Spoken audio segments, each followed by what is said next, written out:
almost falls down. Throws to the end zone. Owen! Owen! Owen!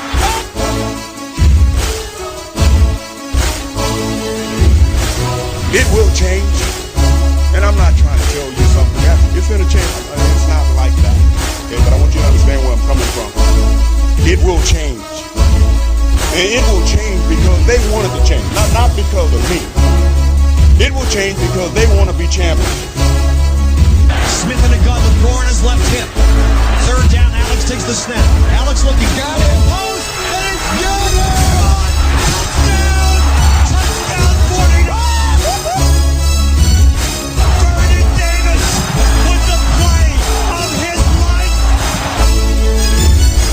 It all comes to this fourth down. 4th and 4 at the San Francisco 10.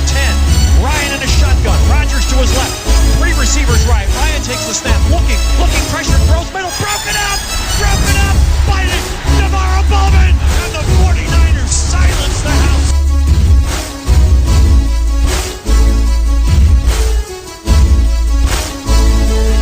the house. Fuck. We're close. We're getting there. And I'm sorry, Bob. And I have come to a realization today, watching 49er press conferences. My current favorite 49er is white, and I did not see this coming. I'm blown away. I'm smitten. I'm in love with Nick Bosa. And it's not even his play on the field. It's his subtle ignorance in interviews. I could go on about this guy for a while. So the 49ers beat the Vikings in the divisional round of the playoffs, 27 to 10. Wax poetic about Nick Bosa. Nobody here is going to stop you. Man, something else. I have 2 favorite 49ers now, and I didn't see this coming. Neither one of them were on the team last year. Probably only one of them is going to be on the team next year in Bosa. But Emmanuel Sanders is fucking phenomenal as well. He's just a fucking ball of fucking joy, that guy. I'm smitten. Probably drink his piss. Yeah, I did not see I don't know. Bosa's play on the field has to contribute to it, because if he wasn't performing, you'd be like, "Fuck that guy." Yeah, if he wasn't doing, and there's some pretty high standards the way that you were sucking his cock coming into this thing. But with that said, his play is great. But I could watch him give interviews all day, and he gives nothing. There's nothing there. There's absolutely nothing there. You know what I mean? Like, he's just like very obvious answers, But I just smitten. Yeah, pretty soft-spoken guy. I love him. All right, get the news injuries. And he's a Trump supporter, so go figure. Raheem Mostert, calf cramping. He was in and out of the game. I didn't know that. Interesting.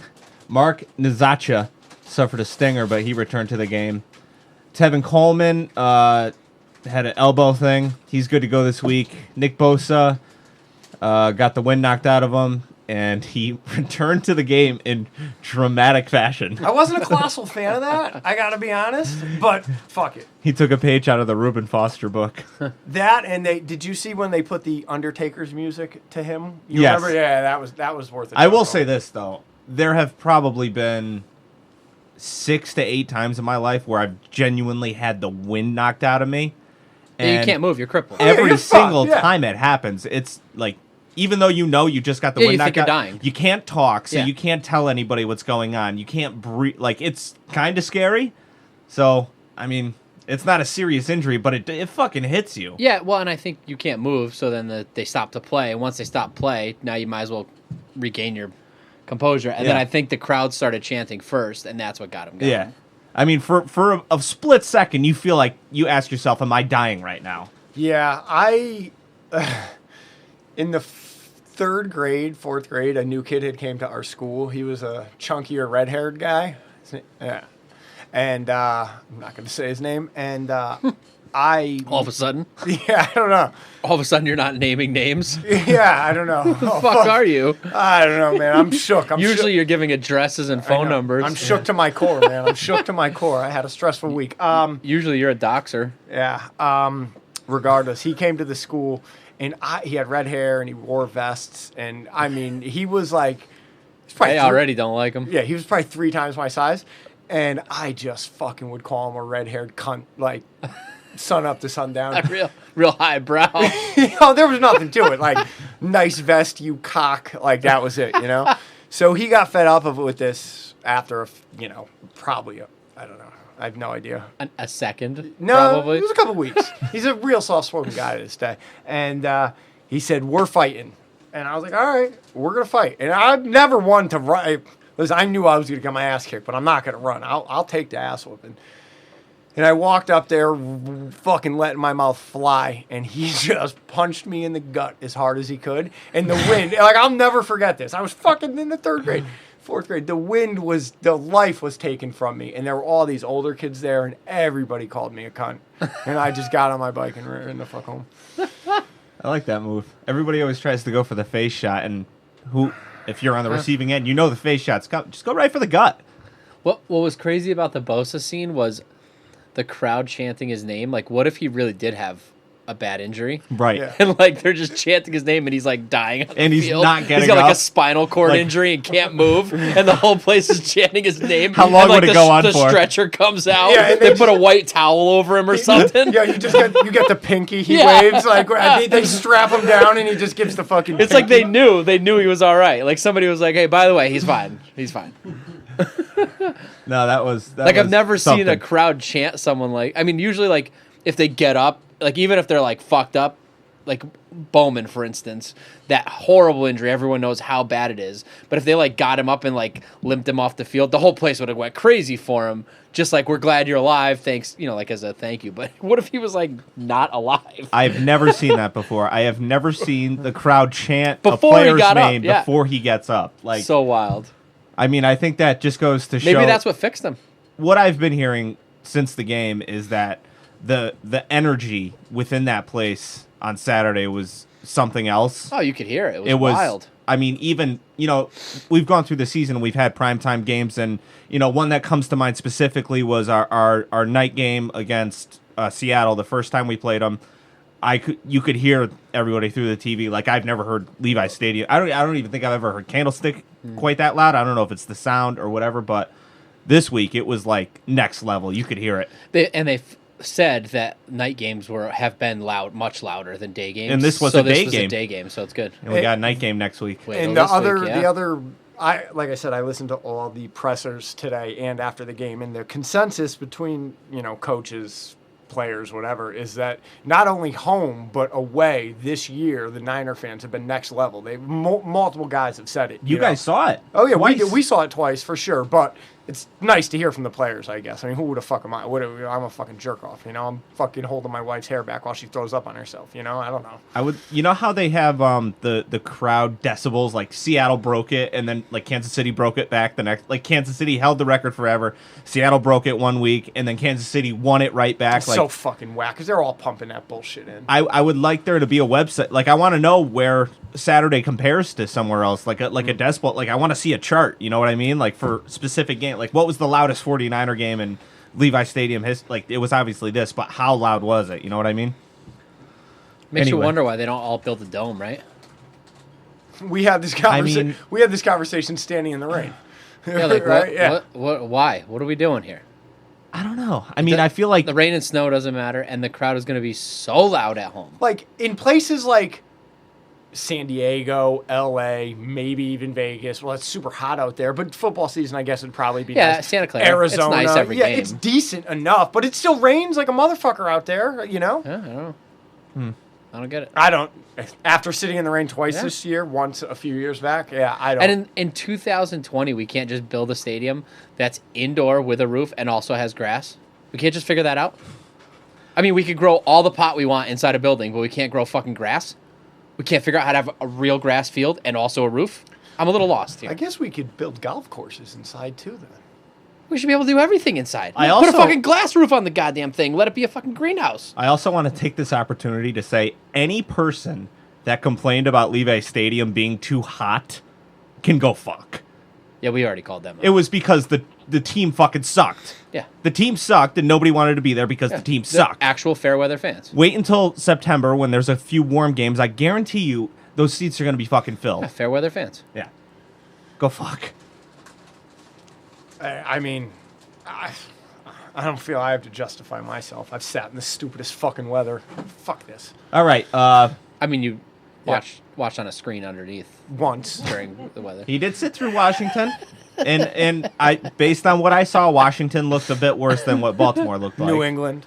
Yeah, Without England. being under the light structure in Baltimore, Washington was way worse. Yeah, the light light structure was just fucking unbearable, ruined it. Yeah. Ruined it. Because you were getting the heavy drops It was instead terrible. of the constant. It was insane. It was completely insane. Like when the puddles were building up in the poncho, you know, like I just wanted. It was so dumb.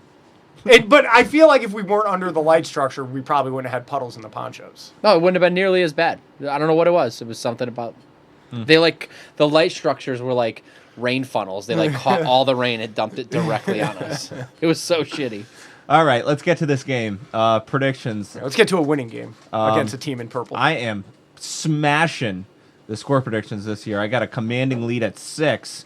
Curran, Rob at 3 apiece. Chris at 2. Matterson at 1. Joe at 1. This week you were about as close as we've been too. That was pretty dang good. The score of the game was 27-10. My prediction was 26-8.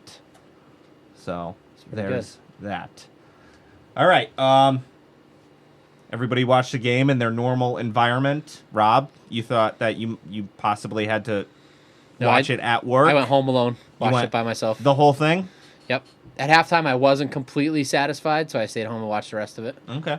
I watched at home. Baby was there, and I gotta be honest, I felt in total control the entire game. I didn't feel as excited as I did the prior week. Like Same. I was like, I mean, don't get me wrong. They scored. I got up. I fucking threw a cat. You know what I mean? I fucking hit the rig every time they scored. Baby was doing tequila shots, you know?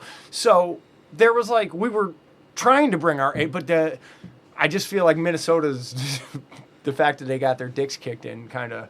They're honestly, yeah, I felt the same way the entire game. Oh shit. Oh, fuck.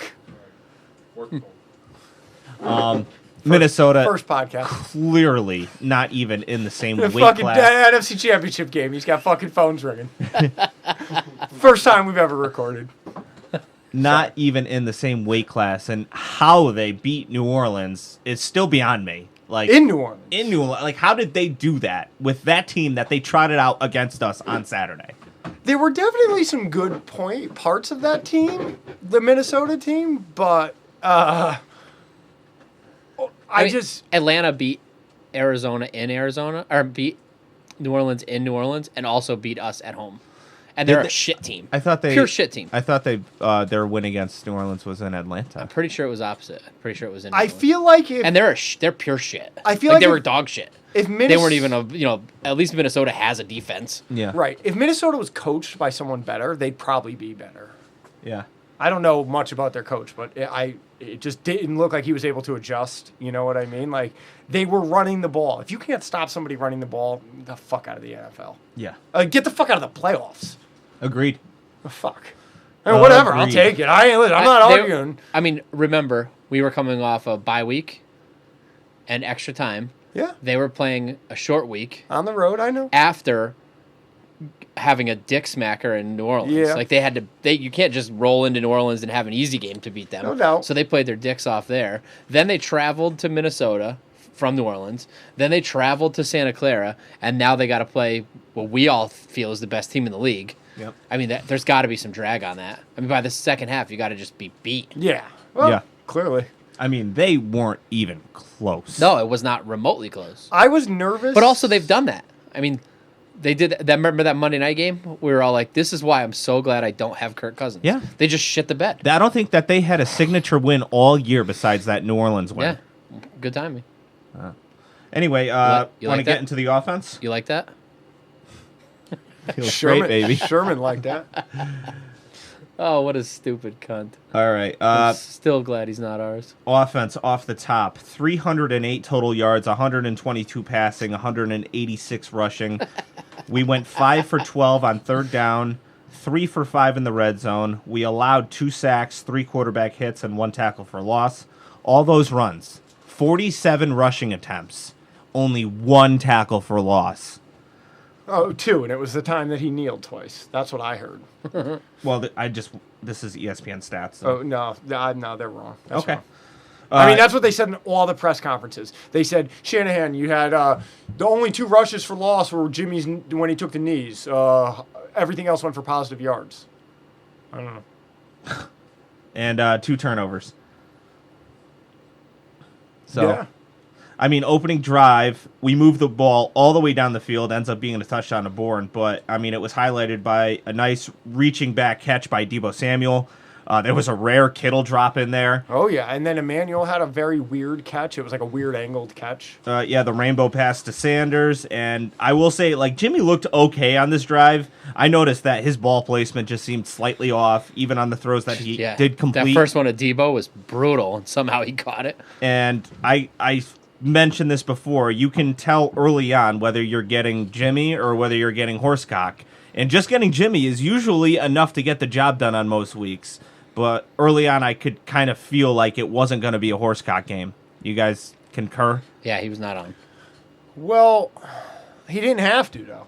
No, he didn't. Yeah, but he wasn't. But yeah, but that he wasn't throwing nice passes. It also wasn't the game plan at all. Like everything they said was we wanted to get at least 30 rushes. So the game plan wasn't to throw. The game plan is always to get 30 rushes. That will win you Not every. necessarily. Get Kyle Shanahan on the horn. He said that this week. He said, we want to run 30 times every single game because that means you're winning. Yeah. To run 30 times, you're winning. If you're behind, you can't. I mean, the game plan is adaptable based on what it's called for, and in this game, it didn't call for much Jimmy passing. But even if it was the game plan is the game plan until you're losing. Right. Then the game plan is out the window and you've got to play catch up. Right. And if we had to play catch up in this game, who knows what would have happened. It would have been sketchy. He may have locked in. Yeah. We've seen him lock in when it's on the line. I haven't, though. I haven't seen an off Jimmy turn into Horsecock. Yeah, but he hasn't had to. He hasn't had to, but so far in his short career, I've only seen Horsecock from start to finish or Jimmy from start to finish. I've never seen a game where it's combined. Right. But again, hasn't had to. Yeah. All the games where he's not himself were running the ball for 1,000,000 yards. He was off, but not his best game. But it was scary. That's for sure. I was concerned he was hurt after that he took that hit, and then they weren't throwing the ball. So I'm like, fuck, is there a reason they're not throwing the ball? I mean, that might have had something to do with it, but I think that had we had to chuck the ball all over the field, he would have chucked the ball all over the field. I don't think it did have anything to do with it because if you watch Shanahan's presser, he was saying at the end of the drive when they were looking through it on the tablet, they were looking for the passes, and that's when they realized they didn't pass it once. Yeah. Like it wasn't even like we're just going to run conscious this thing, yeah. Yeah, it just worked. If you're getting first downs, why would you pass it? I have an injury update. What's that? George Kittle missed practice today. Oh yeah, I did see that. It's nothing. Yeah. I read into Ankle. it. It's nothing. Yeah. That's George Kittle can do what he wants, and he didn't want to practice today. Jimmy's most accurate throw on that drive happened to be the touchdown to Bourne. Nice throw. Second drive, we got 4 straight runs with Mostert to start that one. They were all very effective. I think they netted us up 2 first downs, so 20-plus yards of rushing on 4 runs. And Jimmy throws a duck on 3rd and 10. I still don't know if that pass or if his arm was batted or whatever. He threw that duck up, and Kendrick Bourne went and got it, made the diving catch on a 3rd and 10. And then there was a very ugly series of events after that. McGlinchey gives up a 9-yard sack, and then Jimmy throws into double coverage over the middle. That gets batted away. And then we false start. So now we're in a 3rd and 24. Didn't end up getting out of that one. We ended up having a punt. Getting to the early second quarter. Past the Deebo on 3rd and 12, short of the sticks, but he's able to shake and bake his way on the sideline for a first down fight for it. He dropped his head and took someone out on that one. Yeah. Oh, you're thinking of the one in the red zone. Yeah. Yeah. No, this is earlier. That he almost scored on. Yeah. He had to shake like 3 or 4 guys to get past the sticks, and then there's the double reverse to Deebo that was initially called a fumble, and that was when Jimmy laid the pancake block. Yeah, on Eric Kendricks, and it looked like Barr. Kendricks fell over. It was on Barr. Or was it Barr? I thought it was Kendrick. Barr. It looked like he fell over, but I mean, it was still pretty funny. Yeah, anyway. it Yeah, was, I mean, clearly Jimmy Garoppolo didn't flatten. Right. Yeah, it I was mean, come on. whack. Yeah, it was not a pancake fucking block. Let's be fair. It's definitely one that the Minnesota players are going to make him watch over and over Yes. again, and it's one that they watched over and over Yes. in San Francisco. Yeah, and next time they play Minnesota's probably going to want to fucking kill him. You know Yeah. what I mean? Like, So- because of that. What I was confused by was it was called a fumble on the field, and we didn't challenge it, and it wasn't within 2 minutes. I thought Shanahan challenged. It's called a fumble, so it's a turnover, so it's automatically reviewed. Oh, all turnovers All are turnovers. Okay. I thought Shanahan. that's threw the my flag. All mistake. scores and all turnovers are reviewed. Okay, I knew all scores were. I didn't know about Yeah, every all turnover turnovers. is reviewed. All right, that makes more sense. Here, you want to know something that's way more confusing to me? I'm sorry, I'm going to jump to special teams. Okay. When did Kyle Williams change his name to Marcus Shirelles and join the Minnesota Vikings? Sketchy. 2 in a row. Sketchy. Is it Three. the big? Woo! Is it the big stage? And on the third one, after he had already fumbled, like, Yeah, he was still sketchy. I couldn't believe he was still out there. I know. I was like, what are they doing? But we could say the same thing about Kyle Williams. Yeah? We sent him out Oh, there we did. fucking 4 times. We did say the same well, thing. that's horrible. Yeah. That was horrible. Let's be for real. Do you think it's the big stage, like playoffs? I don't know, but all of them hit him in the chest. Wait, this is a good trivia question. And I don't know the answer. Kyle Williams in that NFC Championship game against the Giants was playing for an injured who? Who was our primary returner that we didn't have that week? Teddy Ginn? Yeah. Yes. Yeah, it was Maybe? Ted Ginn. Yep. I was gonna say it was a guy known for returning, but Yeah. the only name I could think of was Devin Hester. But yeah, I knew Devin Hester was number 9 or so. So, originally called a fumble. We come back from the commercial break to a nice treat, and they inform us that it's still Niners ball. Oh, you didn't rewind and pause it? Because I did. No, I didn't. Yeah, I knew coming back it was going to be. Yeah, You did? Oh, yeah. I rewound and paused it, and you could see it. You were like, his knee was down. I'll tell he you still what, had the ball. if they never showed me a review of that play, I would not have asked any questions whatsoever. It's because the way it popped up. Yeah. It looked, yeah. Yeah, but then when you saw the review, Yeah. the replay was clear as day. There were definitely a couple effective runs by Coleman to set up a play-action play where this is what Rob was talking about, past the Debo. He lowers his head and fucking takes a dude about 8 yards. He gets down to the 1 yard Gotta line. love that. And we end up running up to the line. I think Jimmy wanted everybody to get to the line faster than we did because he wanted to sneak it in. So we try QB sneak, that fails. And then Tevin Coleman's able to dive in for the touchdown. I thought it was weird because when they were running up to the line, Jimmy kept saying 1, which made it look like we're going to. Usually that's the signal for kicking an extra point. Right. And I was like, what is he doing? And then I'm thinking, then when they ran the play, I'm like, are we that obvious that we're going to try to sneak for 1, that we yell 1 and put our finger in the air? Like, Right. I was like, what is going on here? I was so very confused. Yeah. Yeah, it looked like he wanted people to get moving. Faster, so the defense wasn't set. I think that goes to show how locked in he is because everybody else is still taking in what just happened, and he's already moved on to the next play. What they should be doing in that case, at least once in a while, is exactly what they did, and then get up to the line and hard snap them. Yeah. Someone's jumping. Yeah. I mean, I guess at that point it's just going to be half the distance, so it probably doesn't matter. So 2 minutes, 40 seconds left in the first half. Jimmy does not see the dropping linebacker in coverage and throws a pick. That's been a common occurrence this year, not seeing the linebacker that's dropped in coverage, so had it coming. When's Yep. the last time he threw a pick besides that, though? It's been a while, hasn't it? Oh, no, remember. he threw some interceptions in the Los Angeles Rams. Jalen Ramsey had one, and I think another one popped up in the air.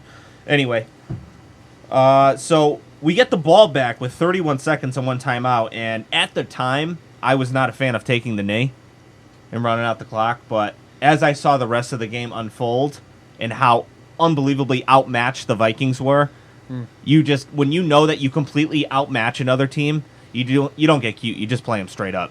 And we're getting the ball at half. And we're getting the ball after half, yeah. So, coming out of half, Jimmy throws a very sketchy pass to Debo over the middle that gets batted away. But on the next play, 3rd and 6, he throws a dart up the seam to Kendrick Bourne. That's good for 23 yards. And if you watch Jimmy on that play, he's got good pocket awareness. He feels the rush coming, so he changes his launch point to the left and throws the ball. Finds a window, changes the launch point. Bourne had a good game. He did. He had a terrible drop, too, He as did. always. He did. I was shocked at that Kittle drop in the first quarter, though. That's rare. That was egregious. Well, there was the stat going around this week that George Kittle doesn't have a single drop all year, and the minute you say that, he's going to have a drop. I mean, that diving catch Kendrick had, nobody thought anyone was coming up with that ball. Right. He comes out of nowhere, out of left field, to make a diving catch in right field, and then the ball hits him in the hands. He can't keep it. Kendrick Bourne has definitely earned... And all of his catches, that other third down one was over his head that he caught. He's earned some props from me. And once you get inside the 10, you can expect he's going to get a touchdown. Yeah. He has successfully worked his way out of the doghouse. At least when he does I'm a drop fan. it tends to not be important. He's an undrafted free agent. Like, I'm a big fan. Did you hear him on the radio this week? I did, but I don't know. He genuinely just seems like a guy that has he doesn't even realize that, like, this is the biggest thing in the world. It's funny that And, you like, a say- lot of football players will never be in this position. Yeah. Like, he's just like, yeah, I don't know. That's exactly what Emmanuel Sanders said about him and Debo. Yeah. He was like, I don't even think they realize, like, what the fuck is going on. He's like, this is, like, real, like, this is big time. And these guys are, like, Dancing. yeah, like, fucking, like, just getting loose. Did you hear what Sanders said about Jimmy? I don't know if it was he was on the NFL Network this week, too. I don't know if it was that one or his presser, where he said, he was talking about, like, they show up to the facility, and he's got, like, Emmanuel has, like, a Louis Vuitton backpack, and he's talking about how Kittle's got a Louis Vuitton backpack. I know this, yes. And then Jimmy shows up in his Eastern fucking, where'd he go to Eastern- college? Yeah, Illinois. Eastern Illinois backpack that he had from college. Yeah. Like, he doesn't spend money on stuff like he just doesn't get it. Well, I don't know if you guys have access to The Athletic. I don't, but I'd like If not, I'll give you my login. There's two Garoppolo articles that came out last week. I sent you guys the snippet. a snippet of one of them. Really well written articles, and it really goes into, like, his high school and college career, and just how, like, he doesn't even have to try, and everybody just kind of gravitates towards him. He's just like a natural leader, like a silent natural leader. And Eastern Illinois is definitely a period in his life that he will never forget. He said that it humbles him. It reminds him of where he came from. So crazy. And the backpack, his original backpack, Eastern Illinois backpack, got so beat up and ripped last year, he went to the coach and asked for another one, and the coach says, well, we don't have any fucking money here to order extras. We don't have any more, but I think mine is still sitting in the closet. You can have mine. So he took the coach's. Jimmy wasn't like, let me buy everyone a fucking backpack Yeah, here. right. Jesus Christ. Yeah, let me buy the school. Right. The team. coach, Yeah, the coach was probably like hinting, like, we could use some fucking money. And Jimmy's like, well, where's yours? Fuck Just it. clueless. Fuck it. So He keeps fucking winning games. Fuck it. Give him the goddamn thing. So back to the 23-yarder to Kendrick Bourne. After that, we had some more runs by Coleman and Mostert, and then what that does is it sets up play-action boot on 3rd and 2. You expect it to work. You expect any play-action boot to work if you're running with success. Always. This time it didn't. Jimmy's running outside, and he runs out of real estate. Can't find anybody open. He just throws it away, and we settle for a 35-yard field goal to go up 17-0. Or 17-10. Sorry. So midway through the third, Coleman and Mostert they're just running the ball at will at this point. The offensive line is shoving everybody back at least 3 yards. Kittle is just annihilating Daniil Hunter, which should not be happening. And just screaming. I watched some of his mic'd up. He just, after every block, he just screams. Like, do you And asks expect for more. to see Kyle Rudolph pushing back DeForest Buckner? Because I don't. Is there anything better than Kittle going to Shanahan and asking to block someone? No. Did But you There's hear? nothing better. I don't know if 49ers came out with the mic'd up or if it was NFL Films. Did you hear Kittle after one of his blocks? He screams through the sideline, "Run it again! Run it again! Run it again! Yeah. That's gonna be so dehumanizing to be the guy that's God. getting fucking moved from. Well, point what A about to the point guy B? in I think it was the Atlanta game that he pancaked and then just laughed Yeah. hysterically in Yeah. his face? Like, Yeah. what's worse than getting pancaked and then laughed in your face? So the offensive line is just moving the entire defensive unit, and that drive ends up being finished off by Coleman, a touchdown run of 2 yards. And at this point, you realize that they ran the ball on every single play, and you couldn't stop it. That is just demoralizing. And you think, like, watching the game, you're like, After the 6th run, you're like, all right, one of these is going to be play action. You're and it's waiting gonna be for a it. You're bust. waiting for it. Nope. Nah, Nope, not don't even need to. Not even. Just shove it up their ass Yeah. again. Bring that safety down, okay? Bring the other safety down. All right, we're still going to keep running. So on our next drive, our luck finally runs out. We go to run the ball 3 times. They finally stop us and force a 4th and 1, so we punt. That's a quick 3 and out. But on the punt, Mostert recovers the fumble inside Minnesota's 10. How classy was it of Witherspoon to take Mosley's special teams? Did you hear that? Yeah, it was cool. That was cool to hear. Classy move. And I mean, I heard Akello talking after the game, and he said all the right stuff and whatever. Yeah, we'll get to the defense because. So Mostert recovers the fumble inside Minnesota's 10. So you're like, we're scoring a touchdown here, 100%. No, we actually don't. 3 short passes that go practically nowhere, but Robbie boots a 21-yard field goal to put us up 27-10. At the time, I was like, why are we kicking field goals? Just go for the jugular. And then it got me thinking, I'm like, go up by 17. That's at least 3 possessions. Yeah, that's why. Worst case scenario. So I'm Yep. like, yeah, that makes sense. Early 4th quarter, we're up by 17, and we try to run some clock with 2 runs, and then we try to pass a slant to Kendrick Bourne on 3rd and 4, and he just drops it. And that would have iced the game. That would for sure. Yeah.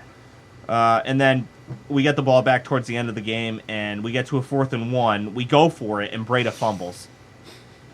This has got to stop. Yeah, he's got ball security issues. Maybe I don't know. Do you bench him for the rest? He's been He benched. essentially had And And that was he garbage like time. 3-4 That's the only reason he carries. was there. I guess so.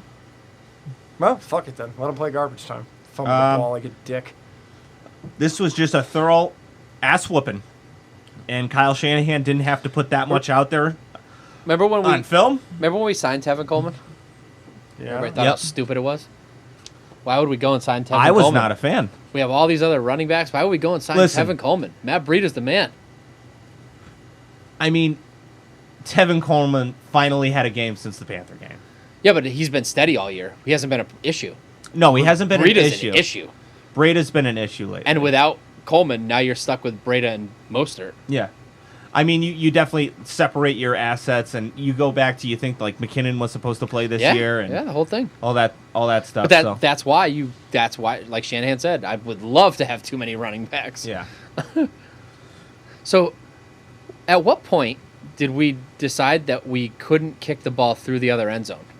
And why the fuck did we keep kicking the ball to Abdullah?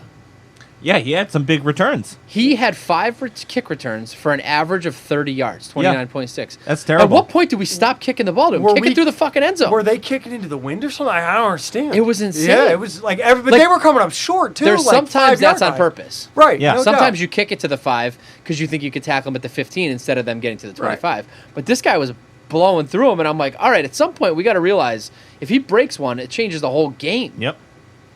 It was so strange. Yeah. I didn't even think about that.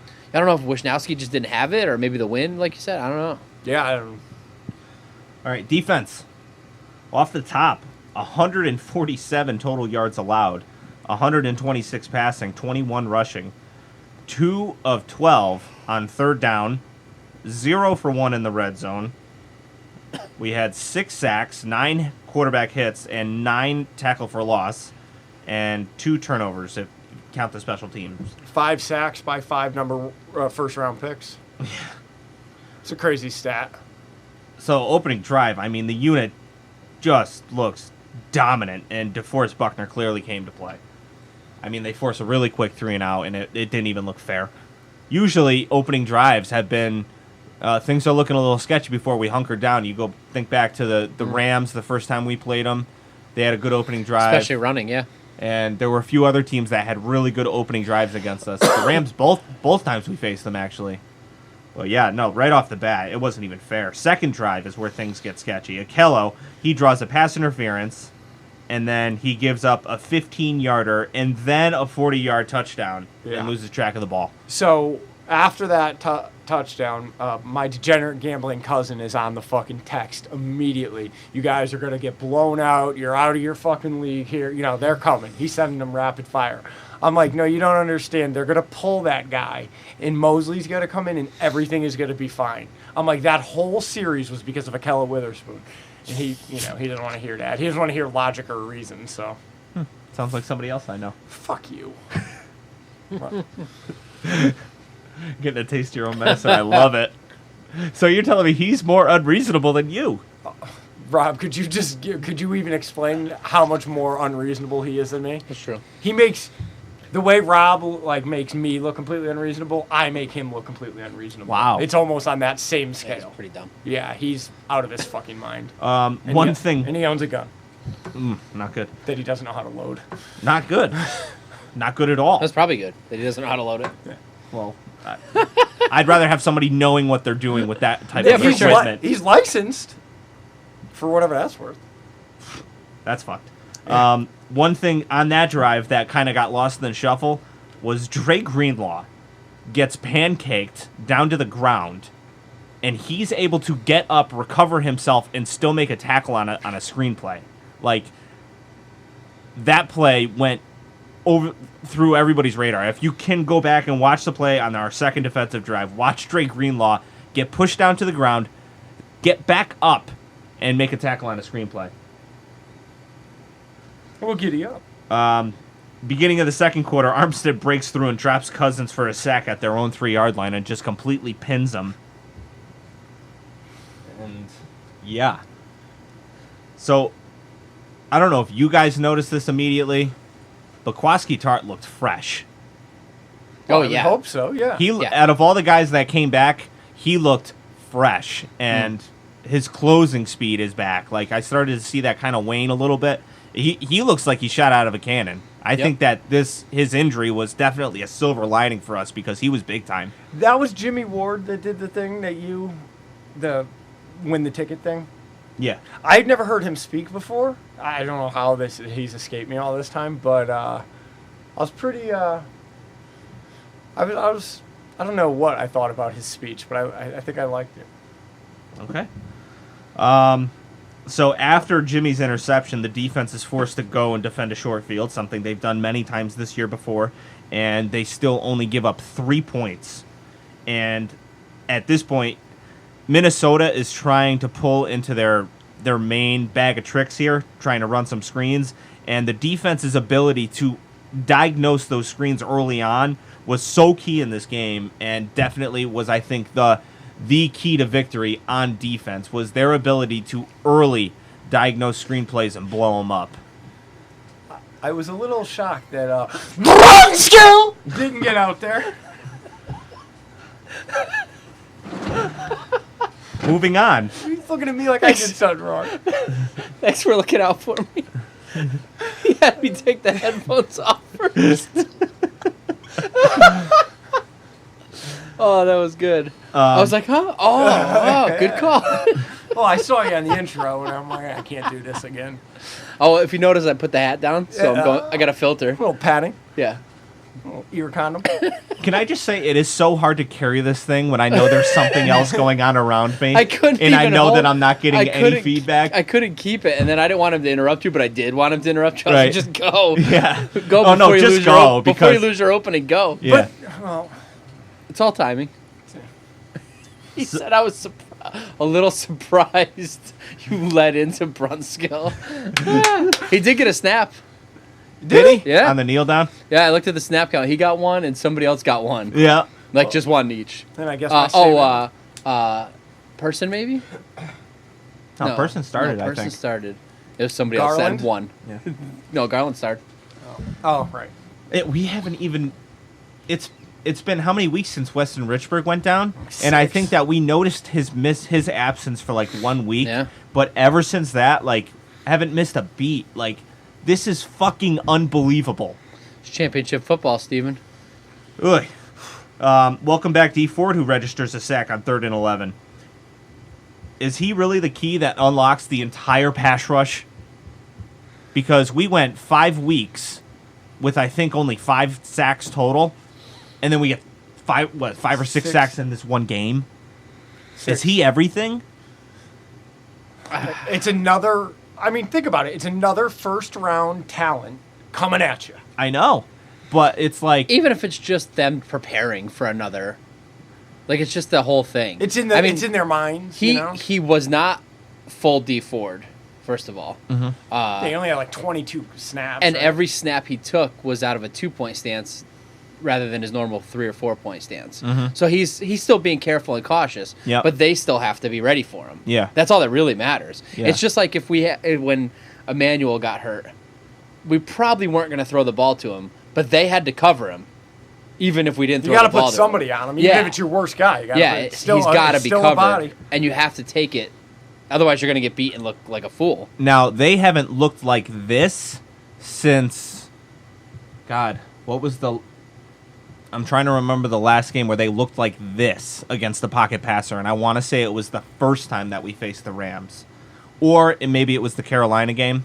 Green Bay? Yeah, because I remember going into New Orleans, and at that point, the Niners defense had just completely eviscerated every single pocket quarterback up until Drew Brees, and Drew Brees had a day. Yeah.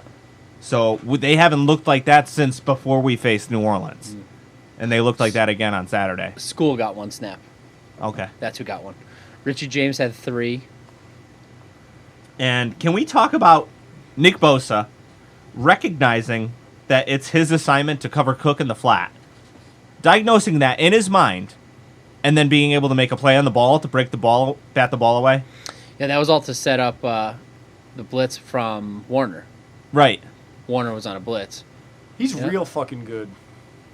You had the Sherman... He's beyond real good. He really, I mean... He's next level. Bosa. I mean... Yeah, that's all pro talent. Let me ask you. This should not be happening. No. Okay, hold on. A few years back, we had a man, number 99, by the name of Alden Smith. Not even close. He had like 17 fucking sacks his rookie year. Nick Bosa is just mowing over people, while Alden Smith, very talented and did plenty in his own right, benefited a lot from doing loop arounds. Justin Smith taking on 2 defenders. I think the difference with Bosa is he does everything. Right. Yeah. I don't think we ever saw Alden Smith fall down, get back up, run somebody down, and make that tackle. Fair. I'm just saying, if In a straight line, 3rd down and long, I'll take Alden Smith on his prime. I all think day. that while his supporting cast obviously helps him here, I think that if you took Nick Bosa off this team and put him on any other team, he would look very close to what he looks like right now, regardless of supporting cast. I think Alden Smith in his prime would have done the same, though. I just think that the difference is Alden Smith, like I said, it's 3rd and 7, and you know it's a passing down, and you're just pin your ear back and run. I'll take Alden Smith. Yeah. But if I'm going to play a full entire game, there's no question in my mind I'm taking Nick Bosa. I would even Just go for the as motor. far to say that he has been the most dominant defensive rookie in the last 10 years. Oh, for sure. 15, 20. Usually just the time to get to that level is going to be a season or more. I mean, they were talking earlier in the season about him possibly winning Defensive Rookie of the Year and Defensive Player of the Year. Like, that's what he started at this year. And the only person to have ever done that was Lawrence Taylor. Well, and what do you think about the talk of his brother wanting to join forces? Yeah, we'll see. That's going to, the side effect to this Shanahan-Lynch regime is going to be what the Patriots have enjoyed for the last 10 years. Everybody's going to want to play there. At a discount. Everybody's going to want to play there because they want a chance at a championship. All anybody talks about is the locker room and how much they love being Family, there. yeah. Nobody talks shit about the Denver locker room, but Emmanuel just keeps glowing in his reviews of this locker room. Yeah, agree. He had nothing bad to say about Denver, but he's like, it's not even close.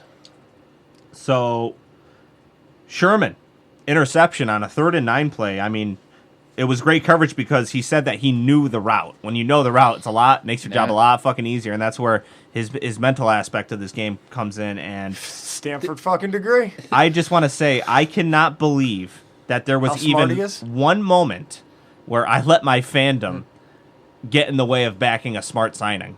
So, Emmanuel Sanders said that not only do they all call him Uncle Sherm, but that he's the cop on the roster. Straight up the cop. I think that we were split at the time where it was being discussed, and it sounded like it was getting pretty I was serious. gung-ho, don't want him. I'm probably sure. was too. I was pretty gung-ho. One of us was on board. Yeah, I don't know which one. I can't imagine any of I us don't being remember. on board. Yeah.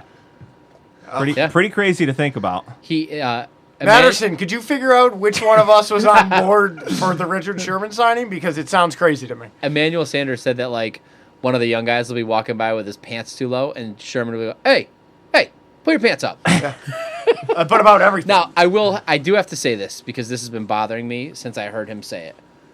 Sherman's assessment of Cleveland taking Stefanski over Saleh is pure ignorance. I didn't hear it. It's because he's of color. Mm-hmm. It's because he's coaches of color. Gotcha. And also, I can't believe that you would choose the defensive coach who just got, or the offensive coach that just got shut down by the defensive coach over the defensive coach. Well, that's one game. Yeah. I mean, so if we looked at the Atlanta game, then we should assume that the 49ers are terrible and not going to make the Super Bowl. Like, it doesn't make any sense at all. And the reason is they're looking for an offensive coach. That's the reason they took Stefanski. Yeah, they want to develop their quarterback. The fact that Saleh was even in the running is because he's such a good talker and a good interviewer. And like, black. It's got nothing to do with any of that other stuff. And it's just, I hate when someone waters down something with that and then it makes it seem like and I felt the same way with you about Kaepernick and Shanahan's system. Like, it's not because you didn't say this is why, but it's not because he had this other stuff going on that Shanahan didn't want him. That had nothing to do with but people think that's why Shanahan. Right. No, he's not what Shanahan's looking for. And it waters down the argument. Like, I agree with Sherman that there's an uphill battle for people of color, coaches of color, and all this other stuff. But when you make a situation that's not about it, you make it about it, it just waters down the actual problem. I had a problem with it. As soon as he said it, I was like, come on. Yeah, agreed. Makes sense. And I think one thing I mean, sometimes he comes across as very well thought out, and then other times he comes across as just a rah-rah in the moment And just guy. mad, yeah. Yeah. And that's fine. I get it. Yeah. Even was it his post game this week when he went off on a Oh, he tangent kind of went off, about yeah. how he's the best ever, basically. Yeah. Slow down. Yeah.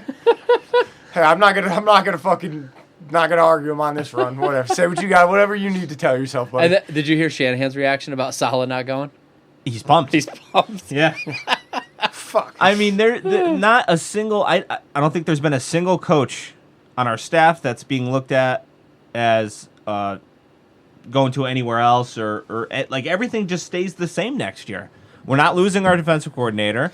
I just love the honesty. And along with that, our defensive coordinator was likely going to pluck a few guys with him. Oh, for sure. He's probably going to take our personnel guy. And he's probably going to take Adam Peters with him.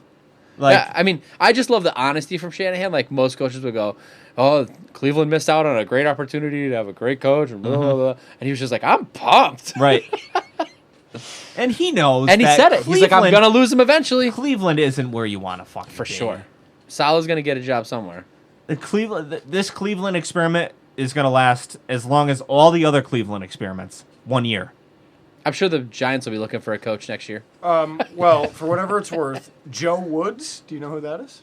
Is that our defensive backs coach? Yes, he's being looked at for the defensive coordinator position in Cleveland. Wow. Well, I mean, he has our secondary from this year to last year is night and day. Night and fucking day. And I don't think that it has everything to do with the pass rush. It has some to do with it. But you don't have guys looking at each other anymore. What the fuck, you know? You were supposed to help me. And the whole defense. I mean, sure, we have Bosa and D Ford now that we didn't have last year. But Armstead doesn't look remotely the same. No. Even he's playing the same position. So it's easy to say that they're focused on Bosa and Ford. But when Ford was gone, Armstead was the one that was crushing people. And that's Kasarik, who's also new. Yep. Yeah, Kasarik was huge. Yeah. I think Kasarik's impact on that defensive line is bigger than we'll ever know. For sure. So, approaching the end of the third, Emmanuel Mosley makes his presence known with a big hit on Thielen, and then on the very next play, a pass breakup on Rudolph to force a 4th and 4. He pretty much owned that series. Yeah, I'm going to go ahead and retract everything positive I said about Akello last week and go ahead and double down on Mosley starting this week. Yeah, when he gave up that touchdown, you should have never started. Yeah, I knew he was done after that. So. Yeah, which it made me feel good. Like, just I know they're gonna pull him. So just to wrap things up, you got early for fourth quarter. K1 makes a really nice pass break up that pops high in the air. Most of the time those get picked up. This time their center caught their own tipped up. And then 3rd and 8, Cousins has some time in the pocket. He doesn't let it rip, I'm guessing because people were covered downfield. Bosa delivers another big sack on 3rd down. And even Solomon Thomas out there making plays. He had a sack, yeah. He gets a sack, but he had a free rush on Cousins, diagnoses that it's a screenplay, abandons the rush on Cousins, turns his head towards Dalvin Cook, and blows up a screenplay. How about the Jimmy Ward breakup? The Jimmy Ward breakup, that's right. They ended up going deep, and that was broken up by Emmanuel Mosley and Jimmy Ward, like combined effort. Mosley kind of got beat on it, and then Jimmy fucking kind of laid the blow. Big time stuff. You had DeForest Buckner absolutely killing Cousins on a 3rd and 7 sack. And then Bosa, he makes a tackle on Diggs, 15 yards down the field. He had no business making that tackle, but he did. And then later on in the drive, he sheds his own block to stop Cook on a 3rd and 1. And then they go for it deep on 4th and 1, and that's where they had the combined team effort pass breakup. So Bosa sheds his own block on a 3rd and 1. I put any other defensive end out there is not shedding that block, and Cook is getting 1 yard to get a first down. Not Bosa. He's a beast. He is just fucking Unstoppable. unreal. Like I don't even think I'm hyping him up anymore. Like he is unreal. Did you see a little bit of Salah mixing up the defensive line this game? I did. Putting Ford over there with Bosa, switching them around, putting them inside. And I mean, even Zettel. Yeah. What's his name? Anthony Zettel. He's in there. He's in there doing some work. He's I think making it happen. him and Solomon Thomas How about combined for Solly? the sack. Solly had some numbers. He did. Everybody played. Everybody played in this game, and you could tell you can't really place a ton of stock in the end because I think Minnesota kind of quit. Sheldon Day. How about Sheldon Day? He was all over the place too. Yeah, I mean this defense from top to bottom, it's the most complete defense in the league. I think it's especially left in the playoffs. That's for sure. I would even go as far to say that this defense is more complete than any of the Harbaugh teams. Pretty close. I mean, yeah, I mean they had one of the. We had more questions in the secondary then. Yeah. I mean, you put this team up against our 2012 team that went to the Super Bowl, and Kaepernick was on fire. Who's winning that game? I think I'm taking this team. I think I would probably take Shanahan over Harbaugh. I mean, I think Shanahan. If could those two frustrate teams the lined shit up and out of played each Harbaugh. other, I think I'm taking this team. Yeah. Who would Staley there's play no for? question I'm taking Shanahan over Harbaugh. Well, Staley That's would not just clone even himself. a question. Yeah. Anyway, that's all I got. I mean, even when we were going to NFC Championship games with Harbaugh, we had rapists. We had people drunk driving into trees. Guns. We had domestic abuse every other fucking week. We had it rookies was like that never got any literally, playing time. if someone got arrested, it was a fucking 49er. I mean, it was insane. Oh, at there was that point. stretch. It was like It a was 9 brutal. month stretch where it was like nonstop. And Ahmed. that can't all be by chance. Yeah. And then we've had nothing, knock on all the wood. Yeah, I will say Harbaugh was more of like I don't know. I used to hold Harbaugh in such high praise, but the more I see, I don't know if his college resume is. He inherited a team with the 49ers that was ready to compete. And that wasn't being coached well. And they weren't being coached well. I mean, would he be able to... I mean, at the time, Shanahan was, I don't think, developed enough. But if the Shanahan that we have as a coach right now inherited that same team, he would have done the same thing. Yeah. In my opinion. Ooh, it's the Beast of the Week playoff edition. I think both of these are super easy for me. I think Coleman, just by default, is easy for me because I don't think anyone else really had to or did much on offense. I got a little. I'm gonna go a different route with it, but okay. And defense, yeah. Yeah, I don't even think we have to talk about that one. I We've all agree with sucked that. his dick pretty well. I'm gonna go with the offensive line as a whole. They they dominated. You know what I mean? Yeah. And I don't know that if Mozart wasn't feeling better, that he couldn't have had a comparable game. I think the offensive line as a whole just fucking dominated. They rushed the ball 47 times. Not one of those was an explosive rush. But yet they still averaged, I think, 5 yards a carry. That's even harder. They That didn't have is- a run over 11. That is absolutely insane. Yeah. Over 11 was their longest I run. believe so. 11 yards was their longest run, I'll and they confirm. averaged over That's 5 wild. yards a carry. That is fucking absurd. Offensive line gets my beast of the week as well. They just moved mountains. Effortless. 11 yards was the long. Effortless. You got it. You found it. What was the team average yards per carry? 4.0. Really? I thought it would be a bit Well, higher than Garoppolo was like 4 carries for 0 yards. that. Yeah. Yeah, Breida had 8, and the average was 2.1. All right. Yeah, defensive beast of the week, easy one. It's Bosa. Yeah. Across the board. Fuck, come on. The guy is just... Everybody played good, but he played phenomenal. He's unreal. Hey, want to do Well. the particulars?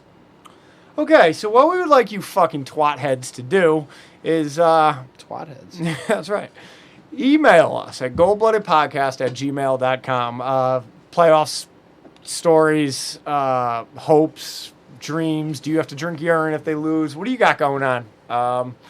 Goldbloodedpodcast@gmail.com. We're running on fumes here financially, you know? Yeah, boom up. It's the, Steve, tell them where. Patreon.com/goldblooded podcast. A little donation, 50 cents, $1 a month, $5 a month, $10 a month, whatever's in your budget. You know, we got to feed kids too. Yeah, and Instagram, one of our kids, you know, we got to feed him. Curran up there, Gold Blooded Podcast, Twitter, Gold Blooded Pod. Reviews help us, believe it or not. You know, if we're ever going to make a run at anything legitimate, it'd be nice to have some legitimate reviews. 5 stars or 1 star if it's funny. Fuck off. So Kern clarified what the picks were. Did he ever send them?